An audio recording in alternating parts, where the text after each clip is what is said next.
Halo, Salamu alaikum. waalaikum salam. Samahani nilikuwa nauliza kipindi mpaka lini, maana sisi tunasubiria sana.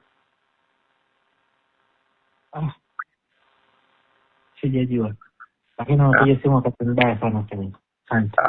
ah, okay. Yes, bana, hiyo ni sauti ya Operation Manager wa Wasafi Media anayejulikana kwa jina la Jamal Mustafa ambaye ni msimuliaji kutokea pale Wasafi, pia ni bosi pale Wasafi. Kwa hiyo nikawa nimemcheki kumuuliza vipi kipindi cha The Storybook ambacho kina miezi kadhaa sasa tangu kutuluka hewani. Nimemtafuta kujua machache kama hivi karibuni kinatoka au vipi, lakini uzuri ama sio habari mbaya sana, maana kajibu ila akasema kwamba afahamu. Kwa hiyo tutegemee mashabiki wa The Storybook muda si mrefu kinaweza kikaja, ama tusubirie, tuwe na subira. Chiminge TV hala.